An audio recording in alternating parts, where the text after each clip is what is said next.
8 baterias, um posto de comando, cerca de 36 peças de artilharia. Tentaram levar umas peças de artilharia também, mas devido ao peso não conseguiram. Eu diria que estão entregues ao seu próximo destino. Estão a aguardar que superiormente seria decidido o que é que se irá fazer com elas.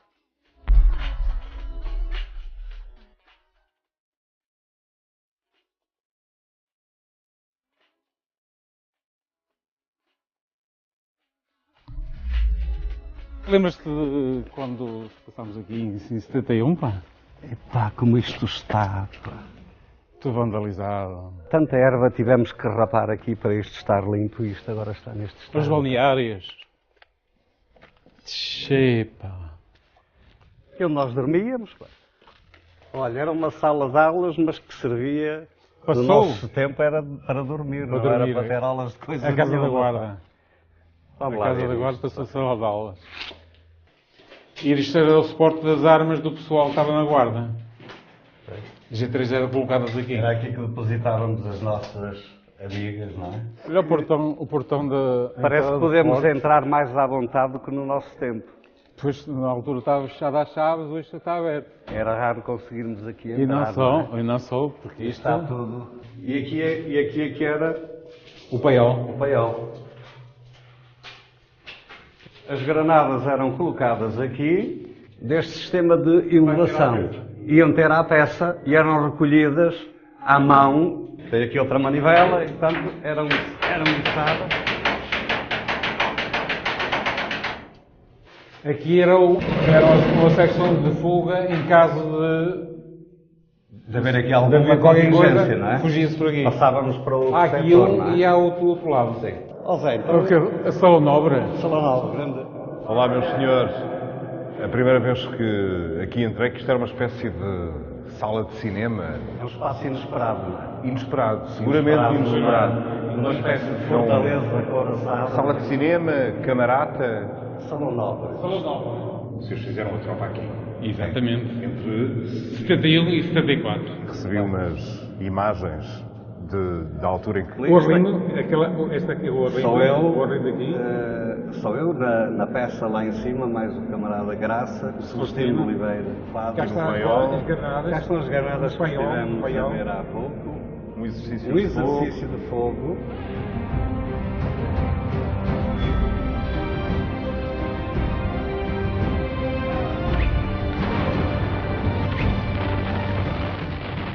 Aqui era onde se passava, no fundo, a vida da bateria, não é? Tudo funcionava debaixo de terra.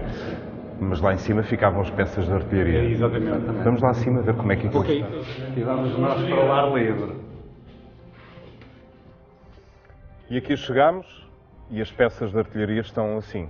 Muito diferente da altura em que vocês passaram por cá. Totalmente vandalizadas. Esta primeira vigia aqui era onde atuava o apontador em elevação, que elevava o tubo para fazer o tiro curvo, não é? Por sobre as moradias todas daí. Isto parede. normalmente atingia 22 km. Como é que era saber que muitos colegas vossos na altura iam parar ao ultramar, ao conflito armado, e vocês ficavam aqui? Nós tínhamos a sensação de que, apesar de tudo, éramos homens com sorte. Bastava olhar-se para a natureza social das pessoas que vinham parar aqui para sabermos que normalmente as pessoas não vinham parar aqui por acaso. Portanto, pessoas ligadas ou filhos de pessoas ligadas ao regime, ao sistema, grandes atletas que era necessário mantê-los aqui na orla de Lisboa, ligados às seleções das várias modalidades desportivas. E de vez em quando também calhava à sorte a um filho do povo, digamos assim. Cada vez que tinham que fazer fogo, mesmo em exercício, como é que era o barulho? Era fumo e era barulho ao mesmo tempo. Quase a emoção. A parte dos ouvidos estalava toda. A rádio e a comunicação social davam um aviso de que deveriam abrir as janelas para que, quando se fizesse fogo, os vidros não partissem. Mesmo assim, as cristaleiras, que os vidros cristais partiam e no dia seguinte estavam a reclamar todas no quartel.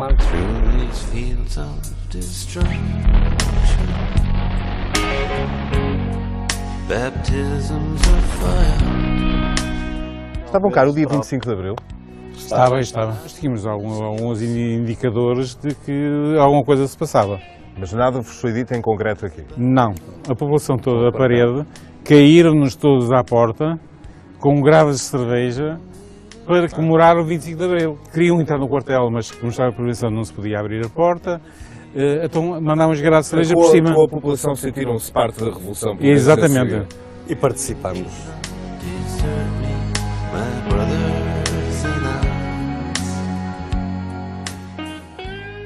As boas memórias dos que cumpriram aqui o serviço militar e que contrastam muito com a imagem atual de abandono.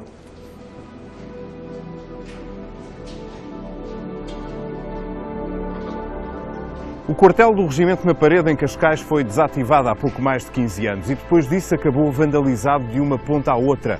As instalações estão a ficar em ruínas, com telhados e paredes a cair. Mesmo a casa que servia de morada aos oficiais do quartel, um pequeno palacete, está pintado de grafites, sem portas e sem janelas. No subterrâneo, o cenário não é muito diferente. É verdade que o Exército levou o que era mais valioso, como mostra este filme de 1998, ano em que o regimento foi desativado.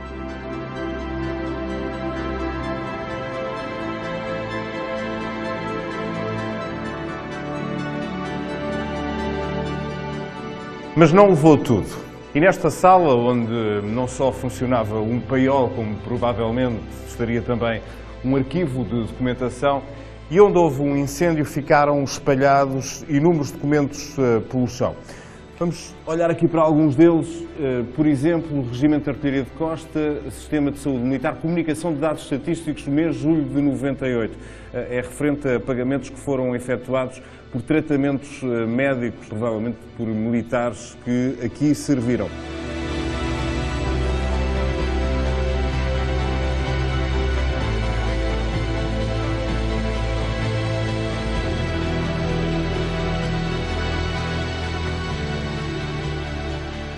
Do que ficou, o que não foi roubado acabou destruído. Salvou-se uma ou outra peça de madeira e, por exemplo, esta parte de um holofote que, porventura, por ser muito pesada, acabou por ficar pelo caminho num corredor do quartel. As peças de artilharia, demasiado pesadas para serem arrancadas daqui por qualquer um, ainda mexem, mas estão completamente inutilizadas. Em Portugal, fosse no continente, nas ilhas ou nas ex-colónias, sempre houve defesa de costa, pelo menos a partir do momento em que o país se virou para o mar. Mas só depois dos anos 50, só depois da Segunda Guerra Mundial, é que as Forças Armadas criaram um regimento especializado em defender a costa de uma possível invasão naval. Oh, Nuno, nós estamos aqui nesta segunda bateria na parede em Cascais, mas havia uma série delas. 8 baterias, um posto de comando, cerca de 36 peças de artilharia já de um calibre bastante respeitável, com alcance entre 20 e 30 km. Protegiam 2 grandes centros, a entrada do Tejo, o Porto de Lisboa, a entrada do Sado e o Porto de Setúbal. Este plano de defesa da costa foi desenhado a seguir à Segunda Guerra Mundial. Com que necessidade é que foi feito isso? Com as lições que foram aprendidas das grandes batalhas aeronavais da Segunda Guerra Mundial, por exemplo, o desembarque na Normandia, ou seja, o espectro era a possibilidade de uma força convencional avançar sobre Portugal, fazendo desembarcar nestas áreas centenas ou milhares, por exemplo, de lanças de desembarque apoiadas por uma armada. No fim da Guerra Fria, o que é que aconteceu? Aconteceu que, com o desenvolvimento dos aviões a jacto, com o desenvolvimento dos mísseis ar-terra, com o desenvolvimento de tecnologias de defesa terrestre, que eram sobretudo também mísseis, passou a entrar isto em desuso, porque isto no fundo era o quê? Era um grande sistema fixo e, portanto, vulnerável de defesa. Fazia sentido para uma guerra, digamos, ao estilo das guerras do século XIX ou do princípio do século XX, mas já não fazia sentido para a guerra dos mísseis e para a guerra a longa distância. E agora o que é que faz sentido? Agora faz sentido aquilo que ainda existe em muitos países da Europa do Norte, a Suécia, por exemplo, talvez seja o modelo mais interessante, em que os velhos quartéis e os velhos fortes com canhões fixos transformaram-se em peças móveis, ou peças de artilharia móveis, portanto montadas em veículos, ou mísseis. Oh, Nuno, quem esteja lá fora não imagina que debaixo de terra, neste quartel, haja este complexo de túneis, neste caso o Regimento de Artilharia de Costa. Porque é que a vida se passa debaixo do chão? É um alvo parado, muito vulnerável e, portanto, precisa pelo menos se proteger, tendo grande parte das instalações invisíveis do ar. Quer dizer, um avião que passe por aqui por cima não consegue aperceber-se da dimensão total deste complexo. Hoje não faria sentido ter pontos de artilharia para defender um porto ou uma cidade e, por isso, as baterias do RAC foram desativadas. Mas quer isso dizer que estão condenadas ao abandono ou há um futuro, pelo menos para este quartel em Cascais? Sr. Presidente da Câmara, como é que surgiu o interesse de Cascais num quartel abandonado?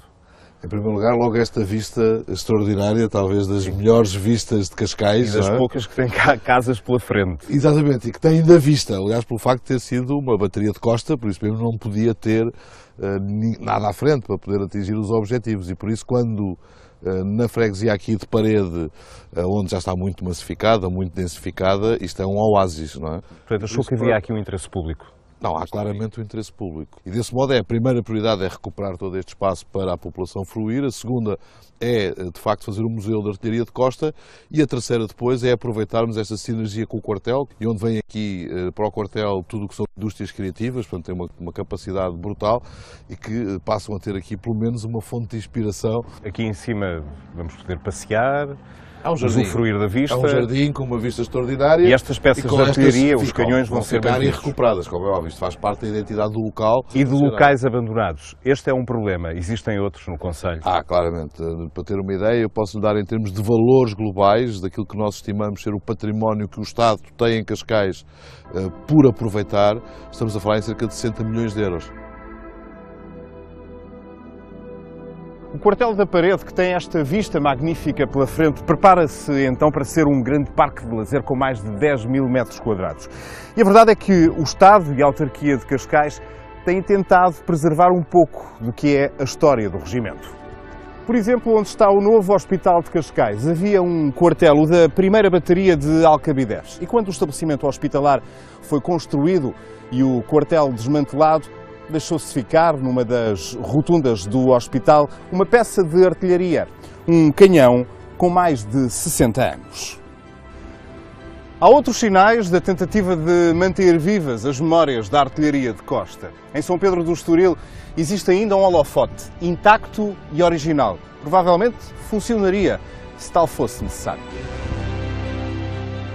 Em Oeiras, onde a bateria foi entregue à Associação de Comandos, que zela pelo espaço. E em Belém, onde as peças de artilharia ainda existem, preservadas pela Liga dos Combatentes. Mas já do outro lado do rio, o cenário é completamente diferente. E é tão diferente que dificilmente poderá honrar uma longa história de defesa de costa iniciada no século XIV e que tantas batalhas travou. E instalações como esta, na Trafaria, no concelho de Almada, que em tempos serviu o regimento de artilharia de costa, travam agora uma espécie de última guerra contra a destruição, contra o esquecimento, contra o tempo. O João é autor, em conjunto com uma série de jovens arquitetos nacionais, de um projeto. Como é que se deparou com este sítio? E nós, na altura, andamos a fazer uma grande pesquisa sobre que tipo de espaço militar havíamos de concorrer ao concurso e conseguimos agrupar em dois grandes grupos. Ou fazíamos um edifício icónico com uma grande presença territorial, ou encontrávamos um edifício deste género, entrincheirado, um bocadinho camuflado, e trabalhávamos sobre isso. E depois de alguma pesquisa viemos dar aqui à Trafaria. E quando aqui chegaram, o que viram? Estava ligeiramente melhor do que está agora, não muito melhor. Já tinha falta de cantarias, já estava completamente abandonado e grafitado, já estava quase assim neste estado. E com aqueles sulcos abertos na já terra. tinham sulcos, já tinham roubado muita coisa. Que levaram basicamente toda a cabelagem que existia aqui. Tudo, tentaram levar umas peças de artilharia também, mas devido ao peso não conseguiram. E depois foi olhar para o espaço e pensar... perceber o potencial incrível que isto tem. Isto geograficamente está numa posição estratégica. Como era óbvio, para a utilização militar era fundamental, mas não deixa de ser um espaço com uma potencialidade incrível. A nossa proposta é fazer um observatório da costa e do oceano aqui, devido à grande amplitude de visão que temos tanto da costa como as zonas... que a maioria da população aqui à volta não conheça, de facto, esta vista fantástica. Eu acho que não, eu acho que não. Têm daqui para o mar e que conseguem ver, por exemplo, toda a região de Lisboa. Sim, o delta do Tejo. Fizeram o projeto, com isso ganharam um concurso de arquitetura, que vos levou à Bienal de Veneza. Sim. Depois do projeto feito, mas notaram que houve uma falta de interesse, não só no vosso projeto, mas também na vontade de reabilitar um sítio como este. Talvez. Eu confesso que talvez eu também não me tenha mexido, não tenha feito tudo para apresentar isto a toda a gente. Mas de facto o projeto foi promovido. Social, sim, foi exatamente. Divulgado. Sim. E os dias vão passando e, como disse, a primeira vez que chegou aqui, este local não estava tão destruído como está agora. Sim. É uma pena. É uma pena. Tem um potencial incrível.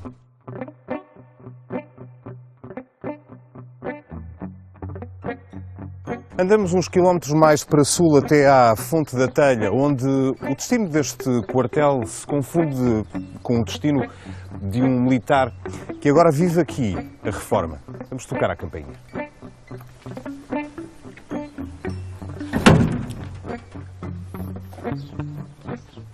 Boa tarde, Sr. Joaquim.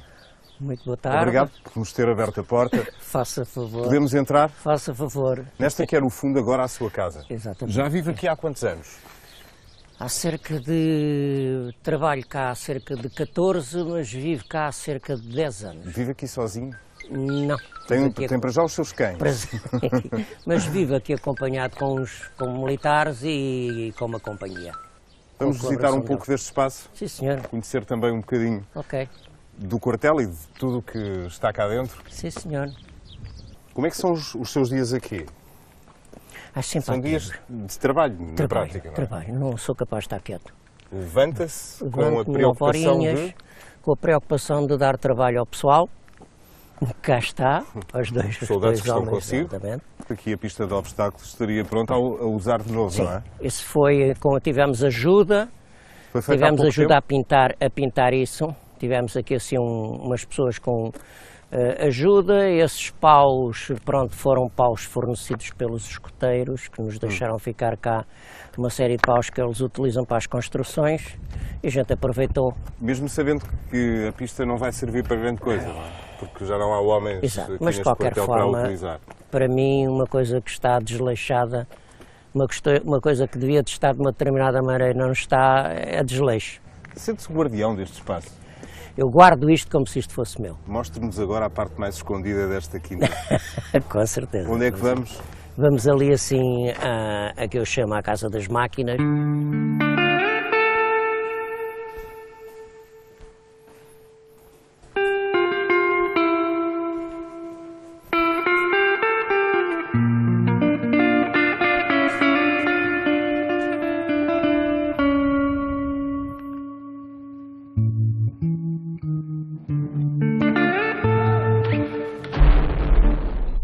Sr. Tenente-Coronel, se isto que estamos aqui a ver fosse agora, nem sequer podíamos estar aqui. Não, garantidamente que não. O disparo desta peça provocava uma grande bola de fogo à frente e não só. Nós tivemos aqui uma vez uma experiência, há largos anos, de um militar que estava a cerca de 15 metros atrás e virou-se. Portanto, caiu de costas com a onda de choque resultante do disparo da peça. Eram necessários procedimentos de segurança excepcionais, de facto, exatamente, cada vez que se procedia a exercício. Era complicado porque implicava a interdição marítima do Tejo e, portanto, era sempre uma manobra muito complicada. A interrupção, a gente imagina o Porto de Lisboa ter que ser interrompido a sua acesso e navegabilidade durante algumas horas. Uma peça como esta, enfim, não vamos dizer se está ou não obsoleta, mas já não estaria em condições de disparar. Não. Neste momento teríamos algum trabalho para repor em funcionamento, embora, no caso concreto desta bateria, os sistemas estão muito próximos da capacidade de fazer tiro.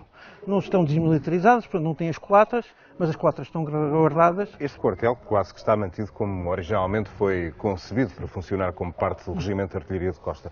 Porquê é que não foi possível fazer o mesmo noutros quartéis? O Regimento de Artilharia de Costa tinha 53 prédios militares. Era uma vastidão de prédios. É impossível controlar o vandalismo nesses sítios? É difícil, só com permanência física, como se está a constatar aqui. Mas há pelo menos 3 baterias de costa que estão entregues ao seu próprio destino, não? Eu diria que estão entregues ao seu próximo destino. Estão a aguardar que superiormente seja decidido o que é que se irá fazer com elas. A defesa de Setúbal ficava a cargo de 2 baterias, aquarteladas na Serra da Arrábida. A primeira é esta, a do Otão, onde é difícil ficar indiferente à vista que se tem de Troia e tudo à volta.